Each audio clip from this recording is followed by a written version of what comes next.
Bonsoir à tous, l'After continue jusqu'à 1h30 du matin comme tous les soirs de Coupe d'Europe sur RMC et sur la chaîne YouTube de l'After en direct. Tout à l'heure, libre antenne, 2h30 à 1h30, mais pour l'instant, l'After avec Daniel Riolo. Daniel, bonsoir. Bonsoir les amis. Et ce soir avec Walid Acharchour. Salut Walid. Salut Gilbert, salut Daniel, salut à tous.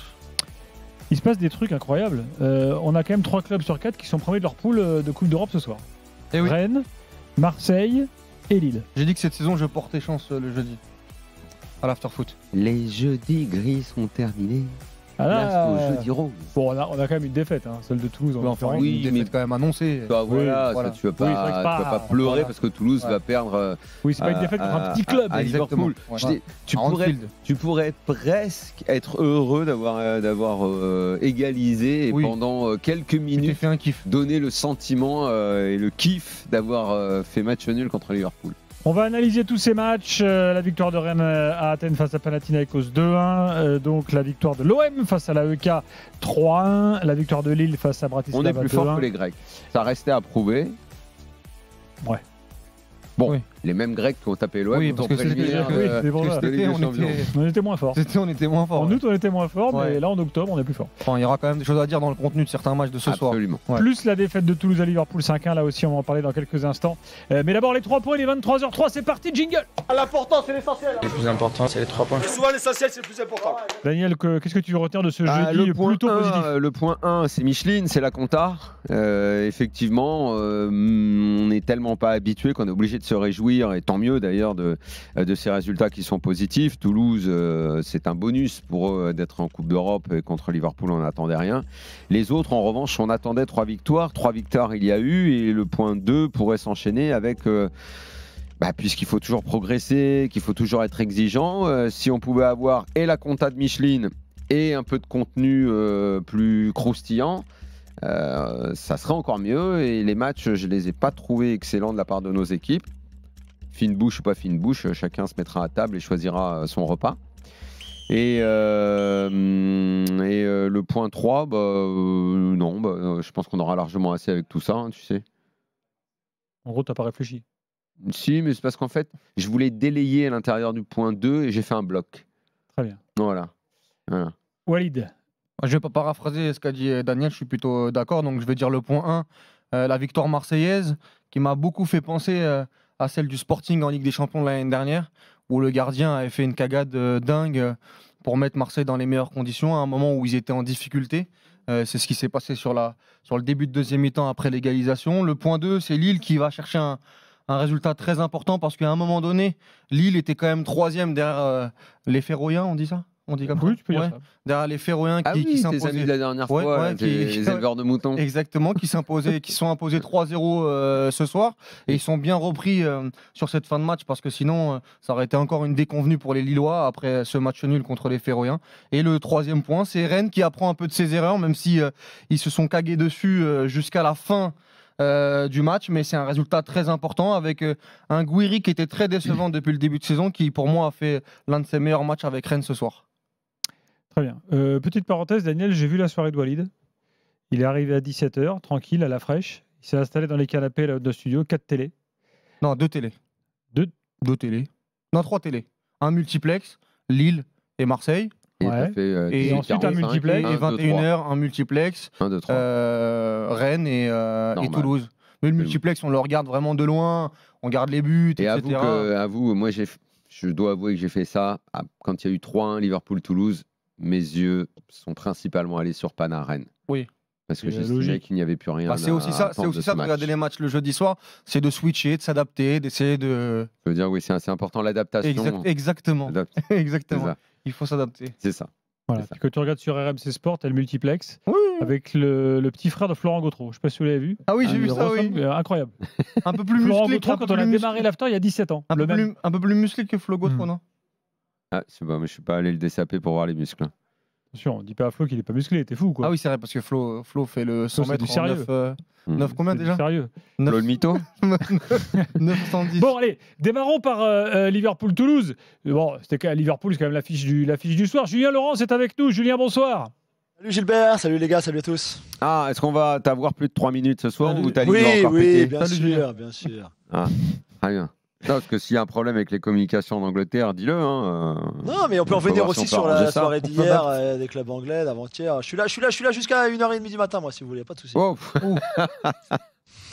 Alors, Bon, équipe A prime ou B? B? À B et puis voire même C à la fin, mais après à la 70e, j'aime bien quand il fait rentrer Mo Salah. Avant, il a fait rentrer plein de jeunes. Et puis à la 70e, il s'est dit bon, quand même, on va leur faire kiffer encore plus aux Toulousains et aux supporters. On va faire rentrer l'un des meilleurs joueurs du monde pour qu'il marque son petit but tranquillement. Il a mis quelques crochets, il a fait des contrôles orientés globalement, qu'ils avaient jamais vus à Toulouse. équipe A, A prime, B, Liverpool, tu me corriges si je me trompe, mais de toute façon, on est quand même dans un vrai renouvellement maintenant qui a démarré l'année dernière. Où oui, on peut définir un 11, mais non, je suis pas sûr qu'on puisse totalement le définir, le vrai 11 de Jürgen Klopp. Ça bouge pas mal quand même, non? Non, même. quand même pas. C'est quand même assez, ça reste quand même assez clair, clair, entre tu dis, guillemets. ouais. On va dire, tu vois C'est là. Jota, Luis Diaz, Salah devant. Il y a des joueurs qu'on Ouais, découvre un Gattuso, peu, les milieux de les terrain, Gattuso, où il y a eu oui. un vrai renouvellement Mais il y a quand même. sur Mac- Oui, pas il y mal a eu de le joueurs. renouvellement, ça c'est sûr. McAllister Mais et t'es quand Szoboszlai même qui sur n'étaient pas voilà. là ce soir. Ouais, voilà. Szoboszlai, McAllister. Après, il y en a un troisième effectivement au milieu qui parfois peut tourner entre Curtis Jones, entre Gravenberch, entre Endo parfois même, selon l'adversaire. Et devant, c'est Salah, Luis Diaz. Et puis après, peut-être, oui, il y a un peu de compétition entre Gakpo ou Darwin Nunez. Darwin Nunez, ouais. Mais ce soir, tu as pu voir Ou le Jota. Darwin, ce soir, c'est son but. Et après, c'est un raté incroyable. Là où il dribble le reste. Et après, il est tout seul devant le but. Et je sais pas pourquoi il se précipite. Il tire sur le poteau, sur le but de Gravenberch. Après, c'est pas le plus gros raté de. Est-ce que c'est le plus gros raté de la soirée? Parce qu'il y a Soiseau qui a 3 oui, Soiseau, un c'est- raté Mais après- monumental. Je sais pas, même à 3-1, je pense que de toute façon, Liverpool était trop fort. Et même si Toulouse était revenu à 3-2, même en début non, de mais- seconde période Ouais. comme ça. Non, c'est pas ce que je ah, dis. mais Mais en c'est fait, vrai c'est que juste je sais la, pas la comment- vérité, c'est que là, c'était les CM2 qui Ouais. mettent une danse au CP. Ouais, En assurant à deux à l'heure. comment il était C'est- vécu le c'est- match en c'était ça Angleterre? l'histoire. Et il passait sur une vraie chaîne, c'était vendu comme un match contre Ouais, une c'était toute vendu. petite équipe. Comment c'était vendu le match? Non, hier, j'ai fait 20 minutes sur la BBC Merseyside, donc la radio locale, la BBC Ouais. locale à Liverpool. Hmm. Ils étaient à fond. Alors, ils connaissaient pas Toulouse, bien sûr. Donc, ils m'ont demandé les joueurs. Donc, en plus, j'ai dit Dalinga. Donc, entre les joueurs. Donc, c'était bien qu'il ait marqué ce soir. Mais ils étaient vraiment intéressés. Il y Ils avait se le souviennent facteur pas qu'ils Damien. avaient jamais une danse au Toulouse de Gignac à l'époque. Si je leur ai rappelé ça, justement, tour effectivement. préliminaire. D'ailleurs, j'étais avec le but de Voronin à l'aller. C'est ça, tout à fait. Voronin et ses survêtements horribles, hein, je ne sais pas si vous vous rappelez, mais Oui, oui, catastrophique. oui. Ouais. Tout à fait. Mais ils avaient vraiment envie de savoir cette équipe, voilà comment elle était arrivée là, ses forces, ses faiblesses aussi. Alors ils étaient quand même bien au courant que même avec une équipe B, ils seraient largement favoris et ça allait passer assez facilement entre guillemets. Mais il y avait le facteur Damien Comolli aussi qui les intéressait pas mal. Donc non, c'était. Je pense que les. Ouais, il y avait 2-3 accroches quoi. Tu leur Voilà, as c'est vendu ça, exactement. l'histoire des data et compagnie. Ouais, tout ça, un peu le recrutement un peu à la Brentford, à la Brighton un petit peu. J'ai poussé un peu loin peut-être sur Brighton, mais voilà, pour leur donner un petit goût des Tu as Toulousains. vendu du rêve au gars Un de petit Liverpool. Mais c'est pour ça, comme vous disiez tout à l'heure, à 1-1, j'étais content. Je me suis dit, voilà, au moins, je leur ai pas menti complètement. C'était bien. Après, ils ont pris une rousse, mais de toute façon, la rousse, on l'attendait quoi qu'il arrive à un moment. C'était. Après J'ai trouvé Julien, que- attention, il y a Roust.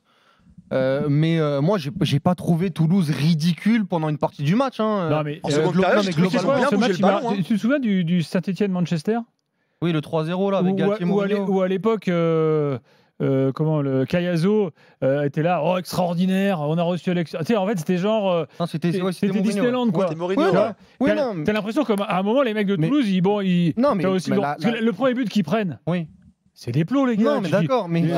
Gilbert, on sait que- Jota, il passe sentais 6 au mecs en début, tu revue, sentais. j'ai pas le droit. Gilbert, pardon. oui, le petit Diarra défensivement a Ah eu oui, beaucoup pas de possible. difficultés. Il y a aucun souci là-dessus. Après, tu joues face à des joueurs. Je suis désolé, Nunez, ça coûte 100 millions Non, d'euros. mais le mec, tu le fais- Jota, Gravenberch, il a Le fait mec, un tu fais super faute, match. c'est tout. Mais C'est quoi, globalement, c'est- moi, je trouve que dans l'état d'esprit, dans ce qu'ils ont fait sur le terrain, même avec le ballon par séquence, je les ai pas trouvés si ridicules que ça. Alors oui, il y a Roust à seconde la fin, période, donc en bien seconde évidemment que le résultat me donne Oui, tort. je veux dire, ça n'a Mais- pas ressemblé à une équipe de pantins. Ah voilà, franchement, non. Qui se fait désarticuler. Ça peut faire 3-2 à la 50e. Ils sont, même si, bien évidemment, que les gens diront que Après, t'as c'est- l'impression qu'ils forcent voilà, pas. qu'ils forcent Ça- pas. oui. Non, mais ça, je suis d'accord Ça avec joue vous. gentil quand même. hein. Mais globalement, on parle de Toulouse qui retrouve l'Europe, qui est encore en course après Pas qui 3 retrouvent, ils matchs. n'ont pas vu beaucoup. Donc, Oui, voilà, oui. Enfin, oui, c'est c'est vrai. Se retrouve, c'est Il quand tu découvre, retrouves alors. tes clés. Bah, Tes clés, voilà, normalement, oui, tu les c'est vois pas tous les jours. Quoi, Donc encore plus. Ils découvrent l'Europe, ils découvrent Anfield. Ils se sont fait un petit frisson en première mi-temps. Après, derrière, voilà, c'est au-dessus, c'est au-dessus. Hein. On n'apprend rien ce soir. Et il n'y a Non, pas, mais j'ai effectivement, il n'y a pas vraiment grand-chose à dire sur le match. Dire à part, je te dis, ce kiff de revenir à un partout et le fait d'avoir été valeureux. Et oui, le score donne l'impression que tu t'es fait gifler sur le terrain. Parfois, ça a été le cas, mais grosso modo, il n'y a pas de honte à avoir. Je ne pense pas qu'il y ait un Toulousain qui a honte ce soir, quoi. Ouais, je pense aussi. Non, mais t'as senti qu'à la mi-temps, je pense qu'ils se sont dit, bah voilà, maintenant on est mené 3-1, autant qu'on joue, parce que la première période, quand même, je veux bien, je suis d'accord avec toi, mais en première période, il y a pas Il y a grand-chose, supériorité, quand même, tu t'es à vois. Anfield. Toutes Oui, les équipes à d'accord, mais c'est pour Anfield ça que je te sont en difficulté, mais je trouve que dans C'est les, pour ça, Walid, les je te sorties de dis, balle, en dans les seconde duels, période, c'est mieux. Mais c'est quoi Quand votre ils se sont dit, discussion allez, on en va fait jouer maintenant, sur quoi quoi qu'il vous n'êtes pas arrive. d'accord? J'arrive pas à vous comprendre. Non, parce là. que Gilbert disait Rousse, en gros, c'était face au CM2. Il y a des moments où je l'ai pas ressenti. J'ai dit le moi. CM2 face Si. au CP. Oui, voilà, Si, CM2. si. Là-dessus, alors, Ah moi oui. je suis d'accord avec l'image, parce que même si on va au bout de cette image-là, je sais pas si à l'école tu jouais CE2, CM2, vous faisiez ce genre de match-là, Oui. tous avec la CM1, classe au-dessus. CM2. Le classico, c'est CM1, CM2. Voilà, parfois tu donnais tout, tu avais l'impression, Oui. et puis à un moment, Oui, il t'exploses. suffisait qu'il s'accélère, t'explosais. t'exploses, bien Et là, évidemment. et c'est vrai que là, ça donnait cette Bah oui. Et on a eu aussi Alexander Arnold, encore une fois, qui jouait le mec défenseur central, Meneur de jeu, 6, non il Meneur faisait de ce jeu. qu'il voulait, Ouais, il avait le capitaine brassard en de plus. capitaine sur la première mi-temps, oui. quarterback, Mais c'était est-ce que assez... Klopp lui dit c'était quelque assez chose et lui impressionnant. dit de se placer? Non, mais le mec, il n'était Il dit plus va latéral. sur le terrain, il fait Ouais. ce que tu veux. Non, non mais le mec n'était plus latéral, mais là, sur la première mi-temps, c'était quand même. Non, mais c'est assez dingue. son jeu cette saison. Hein. Oui, Son oui, jeu bien même sûr, en oui, mais Première là. Ligue, c'est son oui, jeu cette saison maintenant oui, mais pour faire pas évoluer un peu autant leur non jeu. plus, Julien. Non, mais là, en face, encore une Ouais, fois, hein, comme j'ai beaucoup de comme respect c'était pour Toulouse, le gars il fait ce qu'il veut. Ouais. Voilà, Alors, c'est on ça. va accueillir Puis dans les un joueurs instant marchands. Corentin, qui est supporter du TFC. Écoutez d'abord Vincent Sierro, le capitaine toulousain, il y a quelques instants sur RMC Sport. Ouais, c'est clair qu'on a affronté une grande équipe avec des grands joueurs et voilà, ils ont montré leur qualité aujourd'hui. Ils ont réussi à être efficaces sur leurs occasions, ils nous ont fait mal. Et voilà, ils ont mérité clairement la victoire. On va essayer de trouver des raisons tactiques, peut-être techniques. Vous, votre rôle, vous vous êtes sacrifié ce soir. C'était quoi votre plan de jeu pour essayer de contrer? Et qu'est-ce qui n'a pas marché? Non, voilà, on a essayé de... Au milieu de terrain, ils viennent en grand nombre. Arnold, il se met en 6. Les ailiers, ils viennent à l'intérieur. Les attaquants permutent.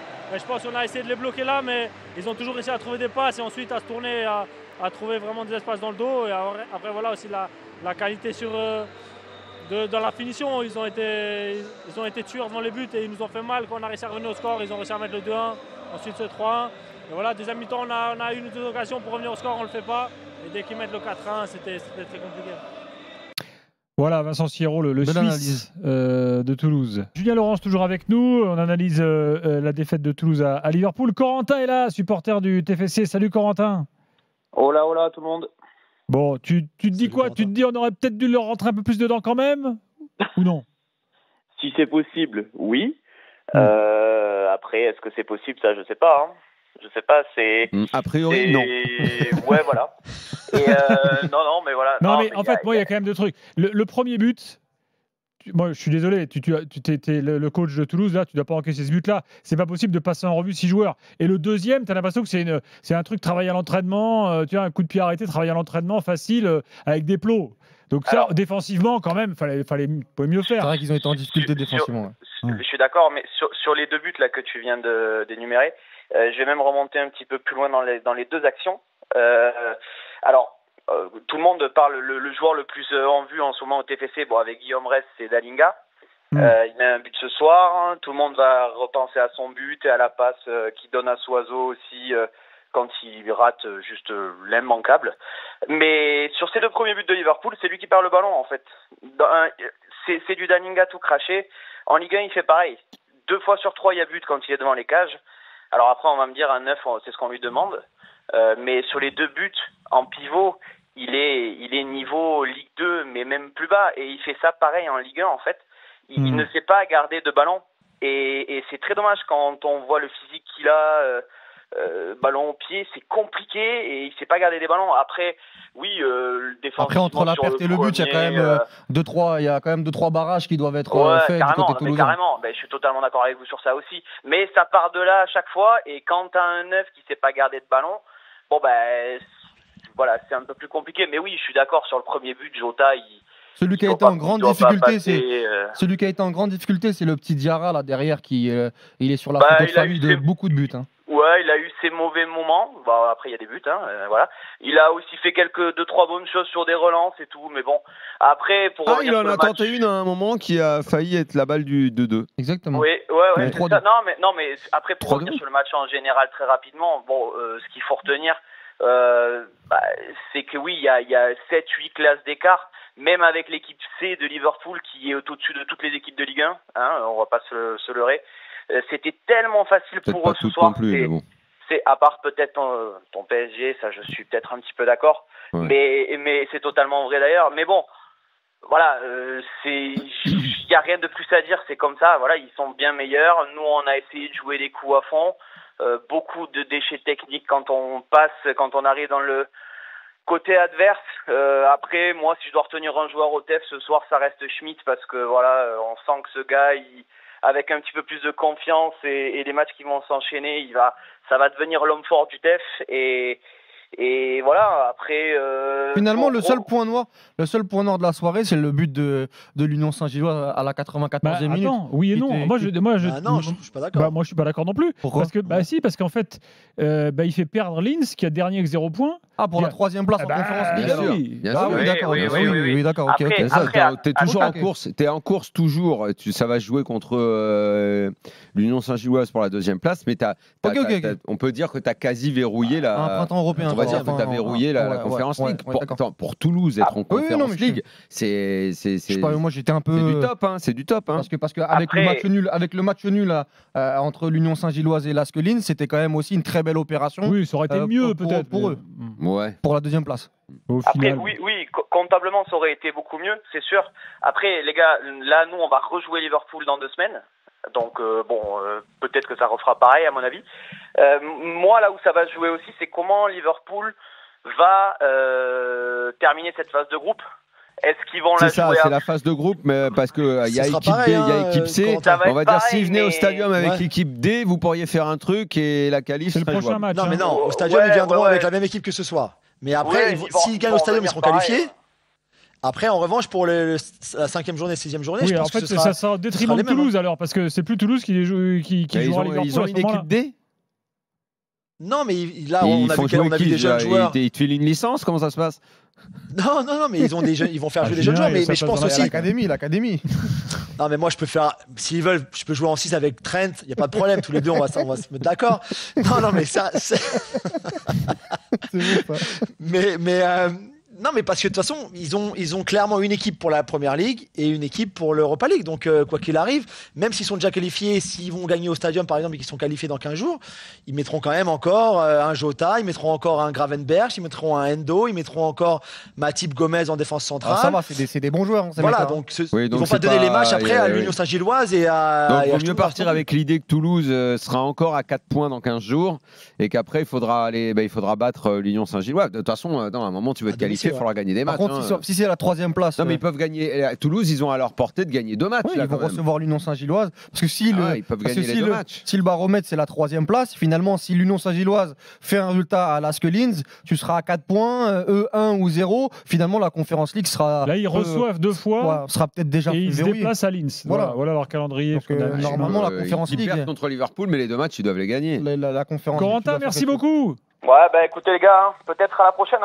Ça marche, je serai au stadium, donc peut-être j'essaierai de vous rappeler après le match contre Liverpool. Ok, salut Corentin. Allez, merci à vous les gars. T'es bienvenu. Concluons avec Aïdano qui est là, supporter toulousain également. Bonsoir. Bonsoir Olivier, bonsoir Daniel. Bonsoir salut Aïdano. Bon, d'accord avec ce que tu as entendu jusque-là sur le match? Globalement, ouais, d'accord. Je pense, paradoxalement, moi, ce que je disais au standard, c'est, je trouve, il n'y a aucun joueur qui a fait un mauvais match.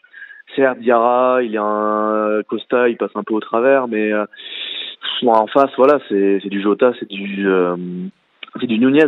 Moi, je trouve que c'est surtout offensivement. Je sais pas si c'est les joueurs qui ont été un peu mangés par l'événement ou un peu impressionnés, mais je trouve qu'il y avait un peu de place derrière. Il y avait des espaces. On a tellement manqué de tranchants. C'était pas le Anfield des grands soirs. À un moment, on entendait plus les supporters du TEF qui étaient là et qui ont mis une belle ambiance. À Liverpool, les matchs de poule, moi j'en ai fait plusieurs de Ligue des Champions. Toujours plus les supporters. Ouais, franchement, c'est pas la folie. C'est pas la folie furieuse. Et moi, je voulais venir là-dessus. Dans les tribunes, on a montré déjà une belle ferveur. On a montré un beau Absolument, visage dans les tu tribunes. as raison. Ouais. Non, voilà, plus de 2000 supporters, je crois. C'était la dernière fois qu'on avait plus de 2000 supporters. Faut remonter il y a bien longtemps en déplacement. Tu te fais un beau kiff sur l'égalisation, plus les célébrations des supporters. T'as une belle image quand même à ce moment-là. Ouais, moi, c'est mon plus gros regret, c'est pas de pouvoir y aller. Hein. J'ai pas eu les moyens au moment où les places étaient en vente. Mais c'est à combien il faisait le déplacement? Alors, dans les souvenirs, moi, je suis dans le groupe des supporters, donc c'était 400 € pour la place avec le billet d'avion, tout ça. Ah ouais, quand même. Voyage et billet d'avion, 400 balles. Voilà. Cher. Aller-retour, plus le billet du match, ouais. Ah, On doit voir, c'était entre 300 et C'est un 400 match en €. Angleterre. Hein. bon, enfin, Et c'est quand en même plus, vachement c'était, cher. Ça coûte pas 180, si cher d'aller à Liverpool. Oui, normalement, un billet d'avion Liverpool. Tu fais EasyJet pour y aller, et puis après, voilà, c'est ça. Stade, c'est pareil. Ouais, après, c'est l'assaut qui faisait ça. Après, j'ai pas regardé le prix, je veux pas dire de Il y a bêtises, hein, j'ai quelqu'un pas qui a regardé croqué le au prix parce passage, que- on vérifie. Hein. Non, mais tu vois, hier, Tu j'ai m'as rien pris, pris mais 20 livres, quand j'ai là. vu que c'était à 3 chiffres, c'était en fin de mois, je pouvais pas. Bon. Mais Ouais, mais si c'est 3 chiffres et que c'est 100, c'est pas 400 quand même. À 100, t'aurais peut-être réfléchi. Voilà. ouais, voilà, c'est ça. Bon. Non, mais voilà, en gros, on va essayer. Et puis, bon, moi, peut-être vous allez dire que vous allez me prendre pour un fou, mais je trouve le match, finalement, quand on va prendre en compte que Liverpool va la prendre encore plus à légère en venant à Toulouse, je trouve que le match, c'est pas joué à grand-chose. Enfin, c'est des erreurs qui sont clairement Ah ouais, quand visibles même. du côté de Toulouse. Non, le score... Dano, tes supporters, je te garantis que le match, Écoute, il y a là, un franchement, écart jusqu'à abyssal, en but, fait. Dalo. t'as bien fait de Jusqu'à dire le vous but. allez me prendre pour un fou, parce que sinon on me prenait pour un fou. Hein. Merci pour la prévention. Il y a vraiment un écart abyssal, on va pas se mentir. Mais attends, t'as regardé le match avec des amis? Ouais, j'ai regardé le match Mais avec ils t'ont enfermé à la cuisine à un moment? T'es au courant du score? Comment ça s'est passé? T'es J'ai parti branché chercher sur le les bières Liverpool et de t'es jamais 2007, revenu? le 1-0. Hein. Après, tout à l'heure, j'ai dit que il y a Non, des mais ils moments. ont éteint la télé à un partout. Non. Tout à l'heure, j'ai dit qu'il y a des moments où pas tu rivalises, mais t'es dans ton match, mais de là à pas avoir une grosse supériorité entre les deux équipes, c'est un peu gros. Allez, Dano, merci Évidemment. beaucoup. Voilà. Bonne soirée, merci à Bonne tous. soirée. Salut, à bientôt, on rappelle quand tu veux. Julien, t'avais également Brighton, là, on profite Alors de ta attends, juste présence. une petite dernière sur Liverpool, Oui. Gilbert, parce que c'était une belle soirée pour Mo Salah. On a dit qu'il a joué 20 minutes à la fin, qu'il a marqué. Ce but-là le fait devenir le meilleur buteur pour un club anglais dans les coupes européennes. Il a dépassé Thierry Henry ce soir, son 43e but en Coupe d'Europe. Alors Ah ouais, c'est rien vrai que ça. que Ah, quand même. c'est vrai que c'était en Europa League, mais il faut pas oublier que Thierry Henry a aussi joué la Coupe de l'UEFA, rappelez-vous, avec Arsenal, et même perdu une finale d'ailleurs. Donc c'était pas non plus que des buts de Thierry Henry en Ligue des Champions, mais voilà, il est devenu donc le meilleur buteur de l'histoire des clubs, des joueurs de clubs anglais dans l'histoire européenne. Donc voilà, une belle soirée pour Mo Salah. Très bien. Oui, un mot de Brighton, parce que c'est la poule de l'OM. Ouais. Et Brighton a gagné face à l'Ajax, qui est en perdition totale. L'Ajax, on va c'est terminer horrible. 4e. Et L'Ajax, c'est Brighton, horrible. juste un point derrière Marseille. Il y aura bientôt un Brighton-Marseille, donc on suit Brighton. Ouais, on suit Brighton, domination totale, hein, 65% de possession, je crois, beaucoup de tirs, des occasions. Ansu Fati qui marque encore, c'est bien pour lui. Mais c'est vraiment une belle équipe, cette équipe de Brighton. Je sais contre l'OM, ils avaient raté un peu leur début de match, ils sont revenus. Ils auraient peut-être pu l'emporter au final. Et je pense qu'ils étaient assez satisfaits finalement du match nul là-bas. Mais ce soir, l'Ajax, c'est catastrophique. J'ai du mal à comprendre comment tu peux tomber si bas, si vite en fait. Pour Voilà, eux, ils ont changé de coach en plus. Là, c'est une. oui, et puis c'est un Maduro a voulu intérimaire, jouer c'est une plus catastrophe. défensivement. Il a voulu Ouais, jouer plus défensivement ce soir, il l'a dit après le match. Mais ce sera une très belle confrontation pour l'OM à Brighton. Donc pas Ah, la plus jolie, mais celle d'après. ça reste la meilleure équipe du groupe. J'ai toujours pas compris comment ils ont perdu sur ce premier match contre l'AEK Athènes qui les met un petit peu dedans. Hein. Ah, complètement. Et d'ailleurs, c'est ce qui peut sauver l'OM, ce qui peut permettre à l'OM de terminer premier aussi, parce que tu peux aller faire match nul à Brighton aussi, si t'es l'OM, et après ça se jouera sur le dernier match contre Athènes, et tu peux aussi finir premier de ce groupe-là, et tu devras dire un grand merci à l'AEK Athènes d'être allé à Brighton gagner lors de la première journée. Oui, Mais après tu peux voir le truc différemment, c'est que si Brighton avait battu l'AEK Athènes serait à 1 point aujourd'hui et Marseille en bien meilleure position pour se qualifier c'est directement vrai, tu as raison. en Europa League. C'est vrai, tu as raison aussi. Mais belle victoire en tout cas pour Brighton qui souffle un peu le chaud et le froid cette saison. On voit des très bonnes choses, d'autres choses un peu plus compliquées. Là, c'est une victoire qui va vraiment leur faire du bien parce que c'est leur première aussi dans leur histoire européenne qui date de 3 matchs, qui est toute récente. Donc bravo à Deserbi, bravo à eux. Et effectivement, pour l'OM, il faudra faire très attention au match retour parce que ce ne sera pas comme un match aller. Merci Julien. Merci les gars. Ciao, ciao. Merci Julien. Rennes, on y va. Rennes gagne en Grèce face à Panathinaikos, ce que n'a pas fait Marseille, rappelez-vous, il y a quelques semaines. Ça a été quand même chaud, hein, ce match. On va en parler, le détailler. Mais en préambule, écoutez Amine Gouiri, la petite réaction d'après-match sur RMC Sport. C'était le match à gagner pour se relancer, surtout à l'extérieur et dans une ambiance comme ici. Donc on avait à cœur de remporter et je pense qu'aujourd'hui c'est une très belle victoire, une victoire avec du caractère et il faut confirmer dès dimanche. Autre réaction, celle de Bruno Genesio. On a tous participé à la préparation de ce match et à cette victoire. On est content parce qu'on a affiché de belles valeurs dans le jeu et aussi dans d'autres domaines, notamment sur la fin de match où il a fallu s'accrocher pour garder un résultat. Je pense qu'on a encaissé un pénalty assez sévère qui a remis un petit peu cette équipe du Pana dans le match parce que jusqu'à là on avait plutôt eu le contrôle du match. C'est une bonne réponse de la part de vos joueurs. Qu'est-ce qu'ils ont réalisé ce soir qu'ils n'avaient pas fait sur ces dernières semaines ? Je pense qu'ils ont simplement pris conscience qu'on avait beaucoup de qualité. Ils ont joué avec un esprit beaucoup plus libéré, beaucoup moins d'arrière-pensée, se sont concentrés plus sur le jeu. Je leur avais demandé de s'amuser, de rentrer sur le terrain pour s'amuser, non pas de penser aux résultats, à la qualification, à ce que ça pouvait engendrer si on perdait, etc. Parce que dans le football, lorsque vous avez des passes difficiles, vous êtes souvent entouré par beaucoup de choses négatives, par beaucoup de commentaires négatifs et qui vous contaminent un petit peu la tête et du coup les jambes. Et voilà, je leur avais demandé tout simplement de faire abstraction du résultat et de prendre beaucoup de plaisir sur le terrain. Moi, je trouve fatigué Bruno, là, parce que s'il veut ne pas entendre de commentaires quand il regarde un match de foot et que son équipe ne soit pas formée et pour entendre des commentaires négatifs et des commentaires positifs, il faut qu'il se renseigne. Il y a peut-être un championnat sur Mars où personne parlera de Rennes et puis comme ça, ils seront tout à fait tranquilles. Ça me déçoit un petit peu parce que je suis obligé de partir sur une note un peu négative alors que j'allais partir sur une note positive. Néanmoins, je veux retomber sur mes pattes en arrière et démarrer par une note positive. Parce que Rennes a souvent été habitué et tout au long du match et jusqu'à la dernière minute du temps additionnel, même quand je suis arrivé et que j'étais avec Jérôme qui tremblait et qui transpirait sur sa chaise, je lui ai dit, vous avez quand même un peu le tampon loose, j'ai peur qu'ils finissent par égaliser. Le fait même que Rennes, à la fin, hein. Le fait même que Rennes tienne cette victoire, je veux bien être indulgent sur la manière qui, moi, m'a pas plu. J'ai pas vu la maîtrise dont parle Genesio. J'ai pas vu la maîtrise, j'ai pas vu des joueurs libérés. Moi, j'ai pas vu ça. J'ai vu, en revanche, et ça peut être également très positif, surtout en Coupe d'Europe, j'ai vu du caractère. Des vertus. Ouais. Pas chez tous les joueurs. Pas chez tous les joueurs. J'ai des joueurs que j'ai trouvés en dessous. Mais j'ai vu du caractère. Et ces dernières semaines en championnat, j'avais pas une équipe qui affichait du caractère. Donc, aller gagner en Grèce contre cette équipe-là, la même équipe qui a tapé l'OM et qui, honnêtement pour moi ce soir, d'un point de vue technique, fait un meilleur match que Rennes, rien que pour ça, moi je trouve que c'est une performance à mettre en avant et je suis très content que Rennes ait pu profiter de ce centre de Lefebvre où la défense se déchire et Gouiri, très opportuniste, met le petit plat du pied qui va bien, qu'il profite de... Kalimundo met un beau but. Kalimundo fait un geste hasardeux mais habile. Voilà, donc il y a des choses très positives, mais de là, le discours à la fin de Genesio, ça en revanche je ne comprends pas. Non mais en fait l'idée c'est que bien évidemment qu'il y a eu des vertus, la grosse marge de progression en Europe de Rennes, c'était notamment ces matchs-là qu'on avait vu l'année dernière contre Fenerbahçe où ils avaient mené 3-0, ça avait fait 3-3, ils avaient mené 2-0, ça faisait 2-2, donc souvent ils se faisaient rattraper et donc sur la dernière demi-heure on a vu notamment cette équipe de Rennes se serrer les coudes et aller chercher ce résultat-là avec un Mandanda aussi encore très bon ce soir, mais maintenant... Ça, c'est positif, il faut le dire. Résultat positif, l'OM ne l'avait pas fait, notamment en début de saison, même si c'était une autre période et une autre préparation. Maintenant, dans le jeu, il faut le dire.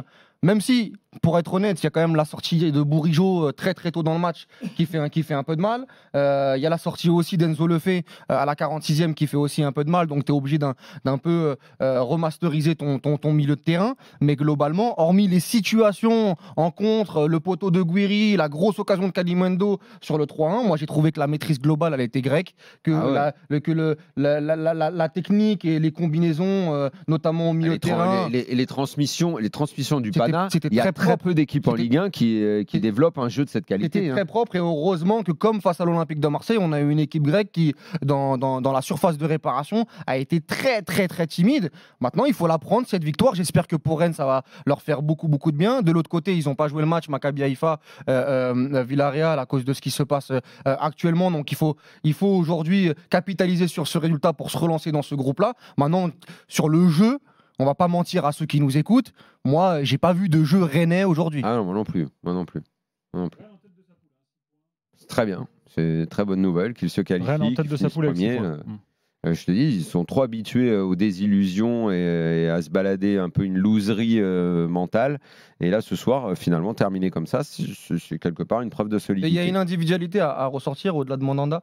C'est Guiri que j'ai beaucoup critiqué, moi, sur le début de saison. Pas bon, ce soir, il est bien. Ce soir, il est souvent dans les bons coups. Et ce soir, c'est lui qui donne le ballon de Kalimundo. Et même Kalimundo, lui est aussi critiquable, mais il a tenu des ballons. Un peu moins. C'est Blas. Le vrai en dessous, c'est Blas. Oui, Blas était en dessous, mais Kalimundo, finalement, il met ce but, mais il a une énorme occasion pour terminer le match à 2-1, notamment sur un très beau service de Guiri, où il doit la mettre. Guiri touche le poteau, c'est lui qui marque. Il était dans le bon état d'esprit, il s'est pas regardé, parce que des fois, il se regarde trop. Il m'énerve positivement, bien évidemment, parce que je sais que ce joueur-là a de la qualité. Et ce soir, quand Genesio parle d'état d'esprit et de se faire violence, je pense qu'il parle de Guiri qui a été bon ce soir.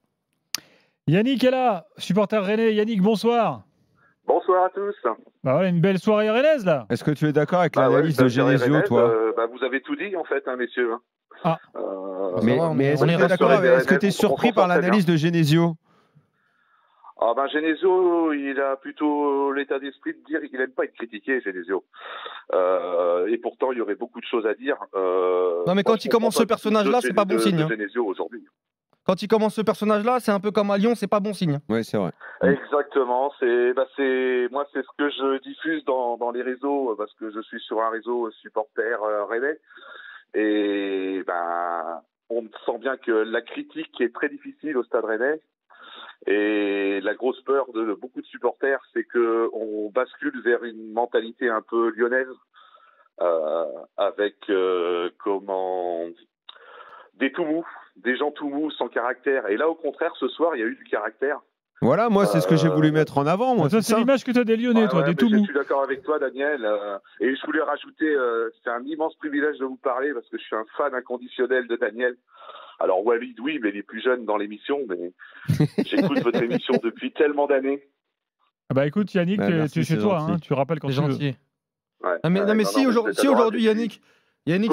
si aujourd'hui Genesio en fait il accepte pas la critique d'une équipe qui a gagné 4 matchs toutes compétitions confondues depuis le début de saison, en fait qu'est-ce qu'on doit faire avec Rennes en fait? Mais c'est exact. En fait qu'est-ce qu'on doit dire en fait?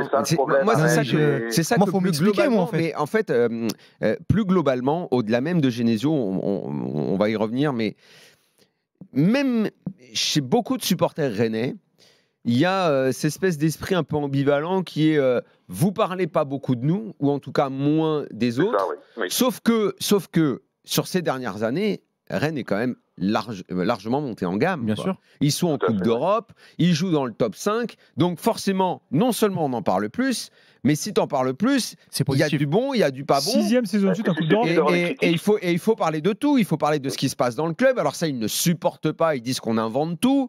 Ils veulent pas parler, ils veulent pas. Non mais à un moment, soit tu décides que tu es un club important et Rennes est en train de devenir, et même selon moi, est devenu un club important en France. En tout cas. Bon ben voilà, faut y aller, faut tout prendre. Il faut tout prendre, le bon, le pas bon, les critiques. Il peut pas arriver après une victoire à Athènes contre une équipe qui franchement est pas mal du tout et dire et faire un demi-chouinage sur c'est pas la soirée, là. Les joueurs, ils doivent se couper, ne pas entendre le négatif. Il y a beaucoup de gens qui parlent trop et tout. Mais qu'est-ce qu'il fallait dire? Qu'est-ce qu'il fallait si ça part? Bruno, qu'est-ce qu'il fallait dire après la défaite contre Lorient? Fallait quoi? Fallait se taire en fait. Sinon en fait on ignore Rennes. On ignore Rennes et surtout pas. Mais l'ignorance est le meilleur le plus grand des mépris, non? Yannick, merci beaucoup en tout cas et merci tu es le bienvenu quand tu veux. Continuez merci beaucoup. Bonne soirée.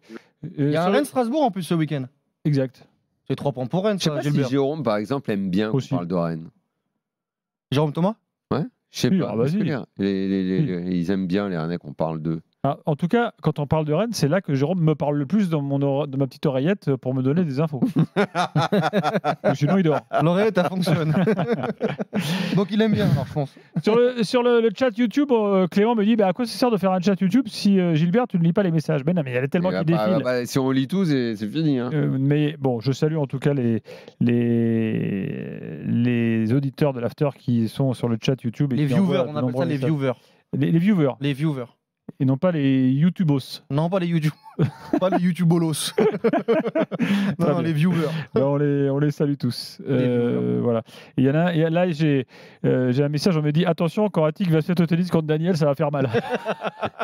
Et il nous dira mais non, mais il n'y avait rien à jouer. Il y avait rien à jouer. Non, par contre, on se fait chambrer Daniel sur un truc.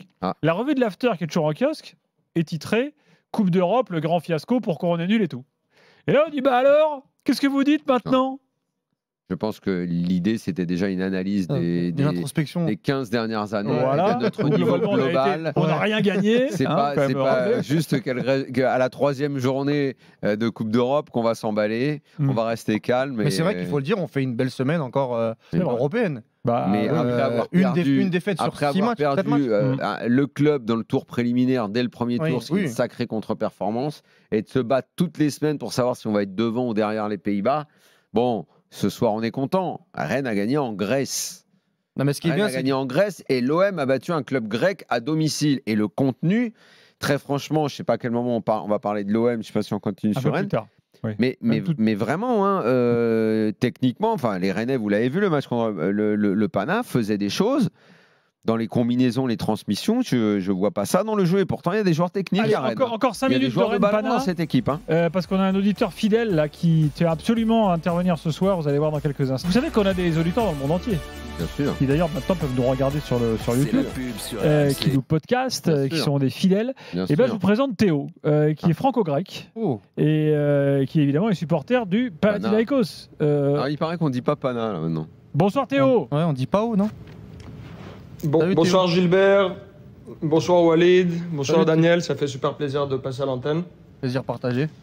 Alors oui, comment on dit alors quand on est supporter grec, quand on qualifie le Panathinaikos? Ouais, on dit PAO. Et d'ailleurs, j'ai entendu Julien plutôt parler d'AEK et dire que le match contre Athènes va être compliqué. Je me dois de le corriger parce que AEK, c'est AEK et Athènes, tout ce qui est par rapport à Athènes, c'est associé à Panathinaikos. Ah d'accord, on mélange pas. Voilà. Oui, mais on lui dira pour qu'il n'ait pas de soucis. Excuse-nous, il faut faire un peu de la géopolitique locale. Olympiakos, c'est le club du Pirée, donc le port. C'est ça. Voilà. Mais l'AEK ou AEK, c'est le club d'où alors? Parce qu'ils sont quand même basés à Athènes. Oui, on va dire que c'est les origines de Constantinople, mais appeler AEK Athènes, je trouve que c'est un petit peu fort de café. Bon, mine de rien, le Panathinaikos là, qui avait éliminé l'OM marque un peu le pas. Là. Enfin, qu'est-ce que tu as pensé du match, toi? Honnêtement, j'ai beaucoup de mal à croire qu'on n'a pas eu un résultat positif ce soir. J'ai entendu les déclarations de Bruno Genesio plus tôt. Franchement, on n'a pas dû voir le même match. Parce que... je pense qu'il est le seul à l'avoir vu, le sien, parce que nous, on est pareil. Hein. Honnêtement, j'y ai vraiment cru à partir du but de Ioannidis. La pression, elle montait. Paradoxalement, le but n'a pas correspondu à la meilleure période. Il y a eu des occasions, mais physiquement, j'ai l'impression que l'équipe grecque avait baissé un peu et n'était pas capable de profiter de ce but pour remettre beaucoup de gaz dans la fin de rencontre pour aller chercher plus. Ouais, je suis tout à fait d'accord avec toi. Je pense qu'on a mis beaucoup de pression de la 35e à la 45e. Grosse fin de première mi-temps. Pour moi, les 5 changements là, qui sont intervenus en l'espace de 5-10 minutes ont complètement ralenti notre rythme. J'ai pas compris le changement de Palacios d'ailleurs à la 65e. Mais au passage, c'était l'équipe titulaire ce soir parce qu'elle était différente de l'équipe qu'on avait vue contre Marseille. Le petit Vilena n'était pas là, il rentre. Sporar là devant, c'est lui qui jouait contre l'OM. Il rentre à la fin. C'était quoi? Comment ça s'explique ça? Non, en fait, non, je dirais que c'est l'équipe plus ou moins titulaire. Il a affiché la même équipe que contre Olympiakos ce week-end. Juan Car, qui d'ailleurs a été blessé par un pétard au stade Karaiskak. Ah oui, j'ai entendu parler de ça, là, de l'arrêt du match. Le match a été arrêté. Ouais, non, franchement, ça c'est une autre grosse histoire. On peut en parler si vous voulez. Mais il avait perdu sa place de titulaire. Vilhena aussi. D'ailleurs, Vilhena, moi j'ai beaucoup de mal avec lui. Mais on va dire qu'aujourd'hui c'était l'équipe titulaire. Mais on a notre autre défenseur central, Magnusson, il est blessé pour tout le reste de la saison. Et Jedvaj, il revenait tout juste de blessure. Donc on va dire que les 9, on va dire qu'il y avait 9 titulaires sur 11. Mais le gros problème, c'est toujours la finition dans les 25 derniers mètres ou dans le travail préparatoire, je vous trouve très bon. Mais dans la surface de réparation, c'est encore il y a pas mal d'attaquants sympas et je suis pas sûr que ce soit une qualité quand tu es footballeur. Non, je suis d'accord. Je nous ai trouvé soft devant, ça c'est sûr. Et d'ailleurs, en parlant de fragilité, j'ai trouvé les Rennais plutôt frêles ce soir. Je trouve qu'ils tombaient un peu facilement. Je sais pas ce que vous en dites. Moi, j'ai pas remarqué ça, moi. Non, j'ai pas fait. Théo, t'es originaire d'où en Grèce? Donc moi, je suis d'Athènes. Je suis né, j'ai grandi à Athènes et j'ai suivi une éducation française. J'ai jamais vécu en France, mais pour la petite histoire, de mon côté français, ma grand-mère, elle est née à Rennes. Donc, match symbolique. Quel symbole ce soir. Mais comment t'as découvert l'after alors, sans être jamais passé par la France? C'est surtout des potes d'ailleurs qui m'écoutent, qui m'ont fait découvrir l'after par les interventions de Daniel. Et depuis 3-4 ans, je vous suis de manière très fidèle, tous les matins en podcast avec mon sport. C'est incroyable parce que est-ce que finalement tu suis le championnat de France du coup? C'est fou, mais je suis le championnat français par votre intermédiaire. C'est-à-dire que je peux vous parler de Lyon, de Rennes, de Nantes, mais je vois aucun match. Extraordinaire. Ça c'est dingue parce qu'il y en a de plus en plus. Extraordinaire. Il y en a de plus en plus. Théo, alors aujourd'hui tu es à New York. Son français est parfait, quoi. Comment tu dis en grec l'after c'est la meilleure émission du monde? Το After Foot είναι η καλύτερη εκπομπή στον κόσμο. Voilà, c'est beau. En tout cas, moi j'adore ton pays. La Grèce, oui, je sais, je m'en doute. C'est un de mes top 5. Et nous le tien. Et les femmes, si je peux me permettre. Ah, ça, ok, c'est encore autre chose. Merci Théo, bonne soirée. Théo. Merci beaucoup. Et est-ce que je peux passer une petite dédicace très rapide à mon pote gréco-français aussi, Michalis, et à mes potes français qui m'ont fait découvrir l'after, Olivier, Alex, Loris et Ryan. Ça marche. Et à très Merci bientôt, beaucoup, les gars. Théo, on se rappelle. Ciao, continuez comme ça. Il y a une actu franco-grecque. Pour l'instant, Walid et Daniel sont là et on attaque le dossier marseillais, les gars. Est-ce que ça peut être un peu le match de la bascule de Gattuso ce soir? À la bascule de quoi? Bascule positive, quoi. Bascule, tu vois, vers un match un peu mental, psychologiquement. Oui, mais match maîtrisé. En plus, Vitinha qui marque, qui prend de la confiance. Il y a des signes. Oui, mais le fait que Vitinha marque, prenne la confiance, est-ce que ça veut dire pour autant que sur le prochain match, c'est lui titulaire et c'est pas Aubameyang qui démarre? Ouais, ça c'est une bonne question. Ouais. Donc tu vois, c'est je sais oui, pas. mais quand tu gagnes un match en te faisant plaisir avec de l'écart. Il est bizarre d'analyser ce match de l'OM. N'importe quel sportif te dira qu'à partir du moment où tu gagnes, même quand c'est pas beau, ça contribue à ta confiance. Parce que tu te dis, si on fait mieux, forcément ce sera encore mieux et le résultat suivra encore plus. Donc oui, ils vont être contents de cette victoire. Le plus important, c'était quand même cette double confrontation contre l'AEK Athènes, où quand on voit l'état de l'Ajax, c'est là où en fait tu vas aller chercher ta qualif ou non. Et la victoire au Vélodrome, elle était très très importante ce soir. Mais je pense qu'ils vont se faire vraiment bousculer à Athènes, parce que cette équipe, elle est pas mal du tout. Et Walid l'a dit tout à l'heure en introduction et il a raison. J'avais juste pas pensé à faire le parallèle avec le match du Sporting, mais c'est vrai que c'est juste.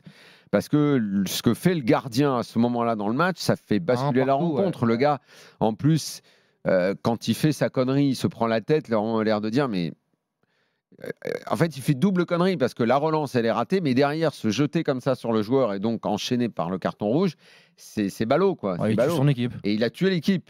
Parce qu'à ce moment-là, je ne trouve pas que Athènes soit vraiment en dessous de l'OM. Je n'ai pas vu l'OM faire un gros match malgré le score. Quoi. La première mi-temps, elle est globalement maîtrisée de l'OM, mais le début de deuxième mi-temps, il n'est pas bon du tout. Et c'est l'AEK qui est au-dessus. Et l'égalisation, elle est plutôt méritée. Et tu veux que je te dise, je vais aller plus loin dans le parallèle avec le Sporting, c'est que le deuxième gardien qui rentre pour le Sporting et c'était une catastrophe. Ah oui, c'est vrai. Et sur la deuxième mi-temps, là, le deuxième gardien, c'est la même chose. C'est vraiment sur les sorties, sur tout ce qu'il a réalisé, il a vraiment apporté aucune sérénité à son équipe. Donc c'est vrai que c'est difficile à analyser. Mais là où je te comprends, Gilbert, c'est que dans une semaine où tu vas recevoir Lyon, il va falloir gagner face à ce Lyon, parce que si tu gagnes pas face à ce Lyon-là, sincèrement, ça va commencer à être très très problématique. Dimanche soir, c'est vraiment le match de la trouille. Hein. Ah oui, enfin, il y a une équipe qui trouille un peu plus quand même. Hein Pour qui? Moi, je te dis que pour l'OM, c'est également un gros match. La trouille, évidemment, toi, tu entends ça pour Lyon, où tu as l'impression que tu les mets à la cave, tu tires la chasse, c'est fini, tout ce que tu veux. Mais l'OM, donné favori forcément, puisque Lyon est très faible. D'abord, c'est un OM Lyon, c'est toujours un peu particulier. Et justement, parce que tu les attends gagnants à tous les coups, la période de l'OM n'est pas génialissime. Si jamais ils ne gagnent pas, tu te retapes une petite crise à Marseille. Moi, je te dis que tu te retapes une crise. En tout cas, psychologiquement, dans ce que disait Gilbert, normalement, individuellement, et même par rapport à ce que doit apporter une semaine comme ça, qui est importante quand même, si tu fais 6 points contre Lyon et contre Athènes à la maison, normalement, ça doit te lancer avec un peu plus de sérénité. Est-ce que tu as l'impression qu'il a trouvé son 11 et son système? Non. Il veut avancer avec un 4-2-3-1. Moi, j'ai pas aimé la compo du soir. C'est une sorte de 4-2-3-1 avec, je sais pas comment il a placé Kondogbia dans cette histoire, ou Verretou plutôt, je dirais. Verretou sur la première mi-temps. Oui, parfois il était sur le côté. Un peu, toujours avec l'idée que ça va être Harit qui va un peu te faire le jeu. C'est normal parce que c'est le joueur qui Sauf a le plus de qu'Harit, il a été ballons. déporté sur le côté et moi, je le préfère dans l'axe. Exactement. Donc, en fait, j'arrive pas trop à comprendre comment elle est bâtie, cette équipe, quoi. Oui, et le problème, c'est que c'est encore brouillon techniquement. Par exemple, à l'image de Iliman Ndiaye qui, sur la première mi-temps, essaye. C'est lui qui fait cette avant-dernière passe pour Klose sur le premier but, notamment. C'est lui qui se procure la grosse situation aux alentours de la 20e minute. Mais tu sens en fait que c'est toujours brouillon, quoi. C'est toujours forcé. Et pour l'instant, il n'y a pas de véritable séquence de jeu de la part de l'Olympique de Marseille. Il y en a eu un peu sur la fin de match parce que là, à ce moment-là, il y avait 3-1, le score était un peu large, 10 contre 11. Le match était un peu bouclé à ce moment-là. Mais globalement, c'est vrai que de par la physionomie, de par le carton rouge, c'est dur de tirer des conclusions sur l'OM de ce soir. Amadou est avec nous. Juste avant qu'on l'accueille, écoutez Jonathan Clauss, réaction d'après-match il y a quelques minutes. Il faut concrétiser ces bonnes performances par des victoires. Et voilà, à Nice, il s'est passé ce qui s'est passé. On avait besoin de relever la tête vite. Et je pense que ce soir, on l'a fait de la plus belle des manières. On a du mal à se remettre dedans en deuxième mi-temps. Je pense qu'on perd un peu le rythme qu'on met en première mi-temps. On se dépense énormément et je pense qu'il y a un peu des creux dans un match. Mais celui-là, je trouve qu'il est un peu trop flagrant. Il va falloir bosser, il va falloir comprendre aussi, il va falloir beaucoup discuter pour essayer de comprendre ce qui se passe. Mais là où je suis super content et on est super content, c'est la réaction forcément. C'est qu'il nous a fallu 5 minutes pour réagir et c'est tant mieux parce que c'est comme ça qu'il faut réagir. Alors, je comprends son discours et ce qu'on ne peut pas reprocher à l'OM, et d'ailleurs j'avais dit à Nice, à mon sens, il ne mérite pas de perdre, l'état d'esprit il est nickel. Ça, Gattuso a parfaitement réussi à relancer l'équipe, elle a de la niaque, elle a envie d'aller de l'avant, ça veut jouer, tout ça. C'est pas très au point techniquement, tactiquement, je trouve. C'est un peu brouillon, mais l'état d'esprit, ils seront là. Tu peux être sûr que dimanche, Lyon va être là. Ils vont essayer de leur marcher dessus. Ils vont rentrer dedans.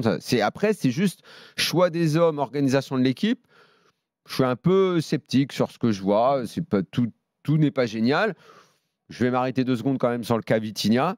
Parce que moi, écoute, c'est entre ses efforts et en plus sa performance du soir où il met un but et il obtient le péno qui fait basculer la rencontre, je vais peut-être faire hurler, mais je trouve que la question mérite d'être posée de la concurrence avec Aubameyang. Hein. Moi, je suis désolé. Ouais, je suis partagé, moi, quand même. Le truc, c'est qu'Aubameyang, la carte du CV, tu vas lui accorder combien de temps? Attention, Aubameyang, moi, il y a des matchs où c'est CV, oui, quoi. Ouais, mais il y a des matchs où j'étais déçu, mais il y a des matchs aussi où il te fait gagner des matchs. Quoi? Le match contre le Panathinaikos, on l'oublie, mais il met doublé sur le match retour. L'élimination fait que, mais il répond présent sur ce match-là. Tu as le match à l'Ajax où son match n'est pas bon, mais il met doublé. Il met doublé sur ce match contre l'Ajax. Voilà. Le Havre, le 3-0, il fait un super match. Donc, attention, je te dis pas que c'est. Mais moi, je pense qu'on a du mal à arriver à 50%. Non, il y a 3 matchs, 3 gros matchs. Après, voilà. Donc, après, faut que tu fasses la liste des grosses occasions qu'il a aussi raté. Ah oui, bien évidemment. Contre Nice, elle est impardonnable. Contre Nice. Donc, on est quand même sur quelqu'un qui est décevant depuis le début de la saison et qui tient la place grâce à son CV. Vitinha, sur le peu qu'on le voit, entre les efforts qu'il fait et son efficacité, il a pas mis un wagon de but, mais ça reste peu quand même, Daniel. Il joue pas, il joue pas titulaire. Oui, d'accord, non, mais on moi, lui a pas donné la confiance. Bah, donnons-lui On lui alors, a pas donnons-lui. donné la Moi, je confiance. suis ouvert à ça. Moi, j'ai juste dit, est-ce que la question d'une concurrence, comment dire, saine, sincère, ça peut se poser. Ça peut être bénéfique pour l'OM et pour les deux. Si tu me dis que Vitinha joue l'Europe ou Aubameyang la Ligue 1 ou l'inverse, parce que Aubameyang il commence à vieillir. Aubameyang il part pour être titulaire dimanche soir. Non, mais moi ça me va. Bon. Maintenant Aubameyang, et moi je suis le premier sincèrement parfois à être déçu parce que il y a des matchs qu'il doit. Le match contre Monaco est pas bon du tout. Le match contre Nice là tu le vois pas du tout. Il a une grosse occasion à 0-0. On dit que c'est Balerdi qui tue le match, mais moi c'est plutôt Aubameyang. Bien sûr, ça c'est juste de dire, c'est honnête. Qui a une énorme occasion à 0-0. Maintenant, ça reste quand même un attaquant, entre guillemets, qui a un CV world class, qui est un mec qui peut, sur un coup, sur une patte, te faire la différence. Et Vitinha, oui, l'état d'esprit est là. Oui, il fait beaucoup d'efforts. Oui, ce soir, il est récompensé. Et bravo à lui, parce que c'est lui qui va chercher le penalty et qui marque. Maintenant, ça reste quand même. Vous pensez que le but techniquement, doit être refusé ou pas, le premier? Parce qu'il y a un peu hors débat. Je sais pas. Parce qu'il bouscule Vida, là. Je sais pas. Ouais. Ça siffle, ça siffle pas. C'est comme le péno que Rennes prend. On a le droit de trouver ça sévère aussi. On a le droit de trouver ça sévère. Il lui marche dessus. De toute façon, avec la VAR, tu analyses le moindre geste. Et donc, si geste sur le pied de l'autre il y a, ça donne péno. Et là, effectivement, il peut être annulé parce qu'il le pousse. Il le pousse, le défenseur. Mais tu comprends l'aspect technique. Ça peut faire duel costaud, quoi. Mais tu comprends l'aspect technique sur Vitinha. Parfois, quand même, c'est assez rustre. Mais parfois il en sur des sécurités. Ça te régale. C'est un peu mieux quand même. Je trouve ça. Et pourtant, je te parle pas de Kun Agüero, mais c'est pas Kun Agüero 2011. Mais je te le dis que parfois c'est quand même un peu plus. Mais moi, je suis d'accord avec ton idée de concurrence saine. Je suis d'accord avec ça. Pour moi, la concurrence, elle est pas saine. C'est Aubameyang qui joue au statut. Pas que. Pour l'instant, pour moi, il joue au statut. Par contre, il démarre titulaire au statut. Il y a un joueur dont j'étais beaucoup déçu, où tu parlais de CV notamment, depuis le début de saison avec ses blessures, et c'est Kondogbia, et je trouve qu'il a fait un bon match aujourd'hui. Kondogbia, il ne faut pas oublier que Kondogbia n'est pas arrivé. Tout début de saison, début de saison, il fait quelques bons matchs avant de se blesser. Oui, mais le problème, c'est qu'il se blesse. Il se blesse beaucoup, c'était pas ouf.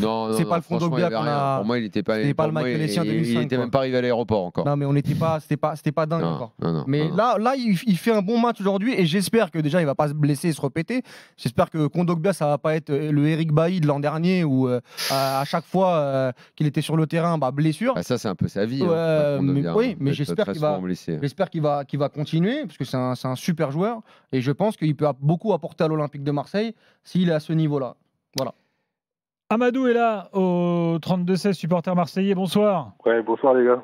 Vous allez bien? Amadou. Bon. Salut Amadou. Je développais une théorie de match, peut-être du tournant, que Walid et Daniel ont un peu fait éclater en vol. Non, moi j'ai dit que ça à suivre, à voir sur la durée. Au vol aussi, je rassure.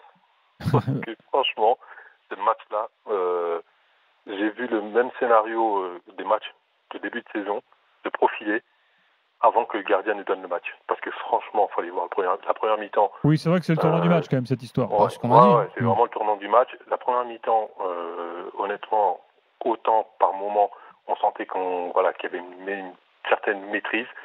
Mais à d'autres moments, on se dit, ça y est, on est absent, on ne fait plus rien.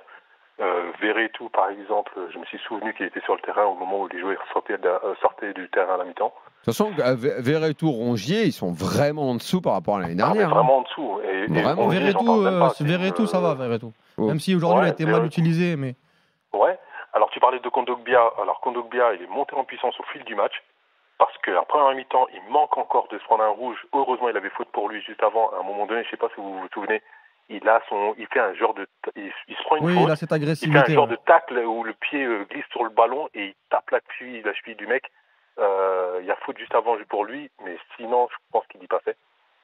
Mais il monte en puissance au fil du match. Alors, Walid, tu disais que Kondogbia, il a fait un bon match. Je pense que parce que tu as en mémoire juste sa deuxième mi-temps, la deuxième partie, justement, après le rouge du gardien. Peut-être aussi, mais je trouve qu'il est... Non, mais comme l'équipe, il est monté, et peut-être que la physionomie, et c'est pour ça que ça restera à confirmer sur la durée, mais j'ai trouvé que, globalement, sur la fin de match, sur les 25 dernières minutes, il initiait beaucoup, il avait un abattage physique. Ouais, je suis complètement d'accord. C'est juste que, franchement, il n'y a pas le gardien qui nous donne le but. Mais ça, on l'a dit. Je sentais là, en plus de l'égalisation, je sentais vraiment la défaite. Je regardais le match et je dis, on va se le prendre. Je le sens, on va se le prendre. Parce que l'entraîneur, alors Mathias Almeida fait un changement à un moment donné. Alors il sort d'Hippolyte Sidibé il met un C'est un beau joueur de attaquant en foot, lui. plus, et c'est là où on souffre le plus. Et c'est là où on se prend des vagues et on voit des 1 contre 1 limite à chaque montée des Grecs. On voyait du 1 contre 1 attaque-défense marseillaise, et c'est là où on se rend le but. Où le mec il arrive, alors il te fait un geste, il loupe son premier tir, mais il a tout le temps de se reprendre, de prendre la balle et de venir d'ajuster le gardien sans que personne le dérange. Bah, de toute façon, moi je vais te dire, je crois qu'on en avait parlé dans Génération After avec Kevin, même si on n'était pas d'accord sur le terme décisif, etc. Mais on va savoir sur les prochains jours, sur les prochaines semaines. Tu joues Lyon ce week-end. Pour moi, si tu te loupes contre Lyon, c'est très grave. Tu joues Lille derrière qui est à la maison, qui est très friable, et on en parlera peut-être 2-3 minutes tout à l'heure, qui est pour moi très décevant dans le jeu.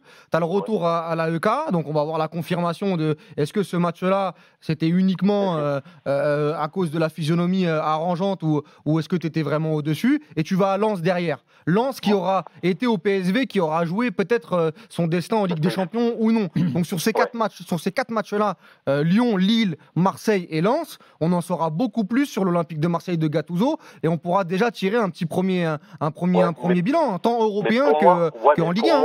Pour moi, l'enjeu, c'est vraiment d'essayer de maintenir au mieux les résultats comme ça l'est en ce moment, jusqu'à la trêve. C'est les résultats qui lui permettront de travailler, en fait, et d'obtenir un peu de sérénité et peut-être enfin de trouver la bonne formule avec son équipe. Le gratter de maximum de points là où on Sinon, peut les il prendre, va sans arrêt se gratter la tête sur tel joueur, il faut que je fasse jouer un tel, non, je vais rentrer lui, parce qu'avec lui, ça marchera mieux. Parce que pour moi, il n'arrive pas à déterminer complètement quels sont les titulaires. Ouais. Et je voudrais en revenir, moi, sur Vitinha, la concurrence Vitinha-Aubameyang. Moi, clairement, et là, Walid, du coup, tu m'as un peu enlevé les mots de la bouche. Moi, je pense que Vitinha doit titulaire en Ligue 1 et garder Aubameyang en roue de secours limite en Ligue 1 et lui jouer titulaire en Coupe d'Europe, parce que voilà, c'est la Coupe d'Europe, il faut peut-être de l'expérience, etc. Mais honnêtement, à choisir, je prends Vitinha, mais tous les jours. Ah, donc tu es d'accord avec Daniel? Tiens, j'ai un témoignage de Kevin là, qui lui dit depuis le stade, attention, Vitinha apporte plus qu'Aubameyang au niveau tactique. Bien sûr, bien sûr. Moi, je suis pas d'accord. Il est le seul qui monte en pressing sur le gardien. Bah oui. À ce moment-là, il est le seul à faire il a fait une course de 25-30 mètres pour aller. Attention, il y a des courses qu'on voit pas d'Aubameyang dans le jeu qui parfois aussi font beaucoup de bien, notamment la première mi-temps. Course pour où vers l'arrière. Tu confonds quand il fait les courses à la maison. Non, vers l'arrière. Le match contre Brighton, les 30 premières minutes notamment. Regarde, quand Vitinha rentre et quand Aubameyang sort, on est sur un changement d'équipe. Hein. Donc c'est pour ça que moi je suis pas tranché sur l'apport d'Aubameyang. Oui, parce que il a un CV extraordinaire, donc peut-être qu'on en attend plus. Et ça, moi je suis complètement d'accord. On doit être exigeant avec lui. Mais Vitinha, on va pas le faire passer pour un cador. Personne ne fait passer pour un cador. Parce qu'il a fait ça ce soir. On va attendre. Non, Walid, personne ne fait passer Vitinha pour un cador. Je pose juste la question. Quand on voit les performances d'Aubameyang, est-ce que Vitinha, à qui on accorderait un peu plus de confiance, ne mérite pas d'être vu plus souvent? Sur ça, je t'ai dit oui. J'ai dit mériter d'être vu plus souvent. Ça, pourquoi pas? En récompense de ce qu'il montre quand il joue. Mais dire qu'Aubameyang n'apporte rien et n'a rien apporté depuis le début de saison. J'ai pas non plus totalement dit ça. Je dis il y a une concurrence qui n'est pas juste, dans le sens où l'autre joue au statut et au CV, et que Vitinha joue avec une espèce de chape de plomb sur la tronche de son énorme transfert. Il aurait besoin d'être mis en confiance, d'être un petit peu câliné, et à ce moment-là, j'aimerais voir quelles sont ses performances. Okay. J'aimerais voir si vraiment il est habile, pas habile, buteur, pas buteur. Moi, quand je le vois, à part quand c'est un bout de 5 minutes où il va rater un truc et il n'aura pas le temps de se racheter, pardon, entre ses courses, son apport, ses remises, en plus, je sais pas pourquoi, on a l'impression qu'on le fait passer pour un boulet, genre qui a une carriole au cul. Il court, le gars, quand même. Il est capable d'accélération. Au début, quand j'entendais certaines personnes, j'avais l'impression que le gars, il avançait pas, qu'il avait une charrette. Après, sous Marcelino, il avait été titulaire contre Toulouse, le 0-0. Là. Et sous Marcelino, personne jouait bien. Ça avait été catastrophique. Personne jouait bien, Walid. Il joue titulaire contre le PSG. Il a une occasion immense à 1-0 après le confront de Hakimi. L'occasion, elle est immense, Daniel. La Désolé. tête. Ouais, la tête. Et donc tu vas. Non, mais pour ça, donc tu vas résumer. Mais non, faut être juste. Quand on dit qu'Aubameyang il rate des grosses occasions, Vitinha aussi. Soyons justes. Sauf que, encore une fois, moi je te parle de l'aspect psychologique. Il y en a un à qui on a tout donné, il y en a un autre qu'on regarde d'un œil donnons-lui, et à qui on ne donnons-lui. veut rien donner, Donnons-lui et regardons. et à qui on n'accorde aucune confiance. Donnons-lui. Moi, je suis prêt à te Et suivre. je veux on juste, verra. je veux juste voir. Je veux juste le voir. Mais quoi. si le mec qui fait 3 matchs titulaires, il est pas bon, je t'inquiète pas, je serai là. Non, mais tu tues Aubameyang en faisant ça. Sur Direct Ah, Studio, mais à un moment, tu quelques fais quoi réactions, aussi les Donc gars. l'autre, tu le fais jouer tout le Écoute temps. 700 000 par mois, Obama aussi. Eh ben, l'autre, c'est 32 millions de transferts. Petite évaluation avec nos tweetos, nos auditeurs sur Direct Studio, c'est pas le tout Twitter, hein. C'est mieux que Twitter d'ailleurs, Direct Studio. J'ai Marin qui nous dit on parle peu de Lodi, mais sans doute la recrue la plus fiable. Court, offensif. Oui, non, c'est un bon joueur. Ça Après, change de défendre- Nuno Tavares. Vu et comme consorts. le mercato de l'OM, à mon sens, n'a pas été brillant cet été, oui, il n'y en a pas beaucoup à sauver, en tout cas pour l'instant. Et lui, oui. Après, et puis Mais oui, Pépito bon nous joueur. dit bon match de Klose, bon match de Kondogbia. Il y a un message. Il y a un les message. Pépitos, ça existe toujours, les Pépitos Les Pépitos, oui, mais Oui, moi, ça je suis pas existe sûr. Moi, toujours. je suis pas. Moi, j'ai été fan. Non, Très moi, longtemps, je suis- J'ai été fan, après, je suis passé au granola. Moi, pour moi, c'est plus Kinder Bueno chez moi. Mais Ah non, pas possible. Ah, le Kinder Bueno, je suis Non. désolé. Ouais. C'est en dessous Bon, le bref. Kinder Bueno. Il y avait un message qui était intéressant. Ok. Des fois, j'arrive à tourner la tête et à regarder. Il y en a un qui dit sur ce duel-là, Entre Vitinha et sur cette Aubameyang. discussion, quelque part au PSG, entre Kolo Muani et Ramos, on a un peu la même chose. Ça n'a rien à voir, je ne te parle pas de technico-tactique. Je dis que tu as Kolo Muani qui doit, enfin dans l'esprit visiblement du club ou quoi, démarre titulaire parce qu'il est dans la bande à Kiki. Ouais. Or, souvent, tu te dis, mais si on accordait la confiance à Ramos. Ah, pour l'instant, Bah, Luis Enrique donne plus de minutes avant le match contre le Milan. Il donnait plus de minutes à Ramos qu'à Kolo Muani. Alors, ça, c'est de la compta. Après Kolo Muani est arrivé très tard, il faut le dire aussi. Ça, c'est de la compta, et t'as pas tort. Mais si je te demande, et si je te pose la question, d'après toi, gros match démarre, Luis Enrique, il fait jouer lequel des deux, tu vas me dire Kolo Muani. Moi, je te dis gros match Bah, aujourd'hui. hier, Kolo Muani Gros démarrait. match aujourd'hui, tout le monde est là, il fait jouer Asensio en faux numéro 9. Ah, je te parle pas d'Asensio. J'aimerais bien le voir revenir très vite, Mais d'ailleurs. il est pas là. Mais entre les deux, dans le duel du 9, je suis incapable de pareil, savoir. je trouve qu'il y a une petite injustice. Moi, je pense que au statut ou à je ne sais quoi, qui donne un petit avantage à Kolo Muani, et je trouve pas que ce soit mérité. Oui, mais il est beaucoup moins. Il y a un écart en termes de statut, il y a un écart qui est beaucoup moins grand. Parce qu'en fait, je sais pas qui a donné le statut à Kolo Muani en fait. Exactement. Alors Je suis d'accord avec toi. qu'Aubameyang, il l'a eu de par sa carrière, etc. par rapport à Vitinha, tu vois. Je suis d'accord avec toi. Néanmoins, j'ai pas l'impression qu'il y a un regard totalement neutre et sain entre les deux.